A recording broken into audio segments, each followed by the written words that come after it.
So I was watching YouTube the other day, and there was all this hype about the new Nikon full-frame mirrorless camera announcement. Okay, the camera's not new. It's just the announcement that there will be a new camera that will be announced at a later date, which seemed a little bit of a red herring. But anyway, we have to take what they give us. And then it got me thinking. Canon and Nikon are both now trying to get their full frame mirrorless cameras going. Canon maybe not as hard as Nikon. Nikon seem to be further ahead in the process, and Canon trying their hardest to catch up, and both the manufacturers are actually trying to get back in touch with Sony, who've been cannibalizing a lot of their DSLR market with the full frame offerings that Sony have in their range at the moment. And it got me thinking about whether pursuing this strategy of full frame cameras for Canon at least is actually a wise idea.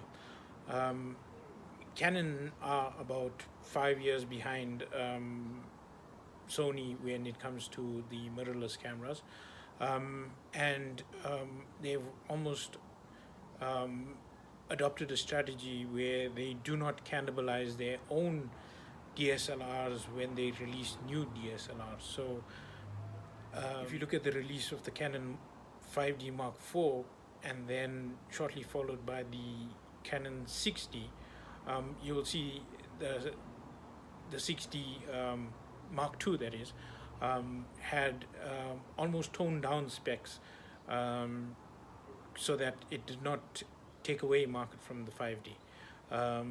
The tests that I've seen on especially the low light performance of the 6D Mark II, where the 6D Mark I has better low light performance because the sensor was for some reason detuned per se.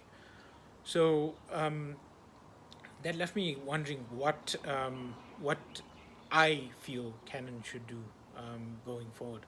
One of the arguments always made against the Sony mirrorless cameras is that their lens offering is not as great as the Canon lens offering. And if I look at the Nikon announcement, they actually changing the lens mount for the mirrorless camera. So even though they have all the lenses, anyone switching to a mirrorless Nikon camera will still need an adapter to mount their lenses onto that camera.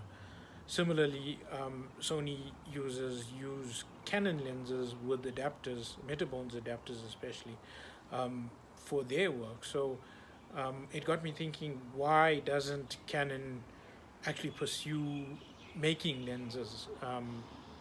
Sigma and Tamron do it already, and supplying Sony and other third-party camera body manufacturers who have clearly surpassed their own sensor and body manufacturing abilities on the mirrorless side at least. Why doesn't Canon actually pursue the strategy of making those Canon lenses, those good Canon lenses that everyone raves about, and selling them into the likes of Sony, cheaper than Sony would, for instance, have if they were to do all the R&D and the development themselves. But anyway, that's possibly an unpopular view, especially with existing Canon users. If you want to read more about my thoughts, it's up on my blog, lifeofpi.wordpress.com, and I'll add the link to this video.